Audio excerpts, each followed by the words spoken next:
Hello and welcome to our latest unboxing video. I'm Eliza and I'm here by myself, which is really sad, but I just really want to get some books out and things are a little bit hectic right now with scheduling and the holidays and remote schooling. So I just have a little pile of adult fiction and nonfiction that I am going to show to you, and yeah, it's really exciting. It's a good time for reading. We got some snow coming. Here's our first book. White Ivy by Susie Yang. This is sort of like a subtly intense cover, I'm going to say, and it's a Read with Jenna book. White Ivy, it's a coming to America story about Ivy Lynn, a Chinese immigrant who's raised by a tiger mom in low-income Manhattan housing and then get involved with a waspy boy. So that just sounds like a good, solid, like, person, people living their lives type of story. And we have this one called The Fighting Bunch, The Battle of Athens, and How World War II Veterans Won the Only Successful Armed Rebellion Since the Revolution. That's crazy. Wow. And the picture on the cover shows a car turned right over. And it's about a town that was taken over by a very corrupt political machine.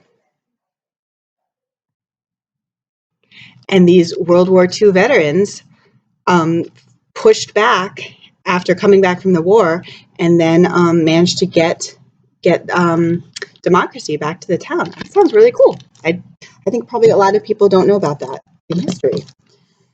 Here we have Jo Nesbo's The Kingdom. She writes very dark, like murder mysteries. This one looks like a standalone with two brothers with a troubled past. That happens a lot. I mean, really, if you just like this kind of book, you probably are going to want to read it, especially if you're already a Jo Nesbo fan.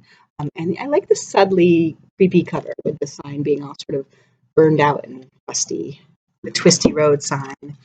Ooh, that one was thick, and this one is even thicker. This is called Fevers, Feuds, and Diamonds by Paul Farmer, who is a local guy, actually. He's a physician and a anthropologist who wrote about Haiti originally, and now he's writing about Ebola, which is topical right now because we are going through another pandemic. They just keep getting thicker. This one is actually like legit heavy, a legitimately heavy book, and it's called Red Comet, The Short Life and Blazing Art of Sylvia Plath. I feel like we haven't had a Sylvia Plath biography in a long time, so I think people will be interested in this. And a major biography that redeems Plath from the condensation of easy interpretation, and it looks like there are lots of photos. Those of you who watch the videos know that I do not always read the very thick nonfiction, but I love to look at the photos. But this does seem like something that people could really sink their teeth into, and she is a very compelling figure. Dear Child by Romy Hausman. Oh, wow. A woman held captive finally escapes, but can she ever really get away? Whoa. This is sort of reminiscent of the book Room, which I actually read and really liked, even though I don't actually normally like kidnapping books. The Moth and the Mountain, a true story of love, war, and avarice. I actually remember reading about this book because it's such a crazy story. It's about a guy who decides he wants to, this is 1930s, before any modern person has climbed Mount Everest, and this is about a guy who decides to doesn't know how to fly airplanes, but decides to take an airplane and fly into Mount Everest and then climb up after he crashes his airplane, which is a really nutty plan. And then he goes for it. It doesn't work, but seems like it'd be interesting to read about. The Moth and the Mountain. Okay, next up, look, Joe Biden, not the author. This is actually a book about Joe Biden, The Life, the Run, and What Matters Now. Joe Biden actually has a super interesting life, if anybody isn't familiar with his backstory. So, and this is actually a pretty short book, so if you just want to sort of catch up with what's going on.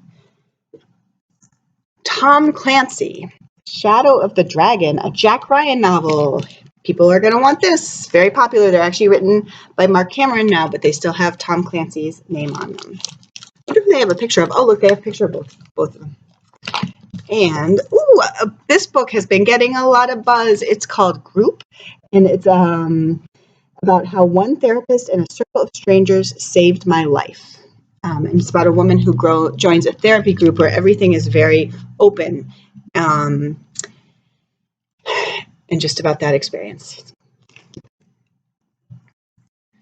Megan Rapinoe, One Life. I feel like I should know who she is. Is she a sports person? Or, oh yes, haha, yay, points for me. She's a professional soccer player, a member of the women's national team, raised in a conservative small town. Oh, the youngest of 6 kids. And yeah, this is a memoir about her life. And she ended up winning a gold medal. And also suing the U.S. Soccer Federation over gender discrimination. Wow, cool. Last one, called Cobble Hill by Cecily von Ziegesar. Sorry, I'm failing name pronouncing, but she's okay. She'll be fine because she's super famous. She was the person who originally wrote the Gossip Girl series, which was actually for teens, and since then she's sort of segued into writing for adults. And this takes place in an eclectic Brooklyn neighborhood. Oh my gosh, 4 married couples and their kids. This just sounds, it sounds a little bit like, I can't think what her name is, but the one who wrote, like The Vacationers and Emma Somebody. It sounds a little bit like that with the eclectic Brooklyn neighborhood and the lots of different families and the drama. I also really like the cover with all the little houses and all the little people. Yeah, so maybe if you're looking for something a little bit lighter, this would be a good pick if you just want to. That's all of my books. I'm super excited to get them out, and hopefully we will have another video soon. Happy holiday. Bye.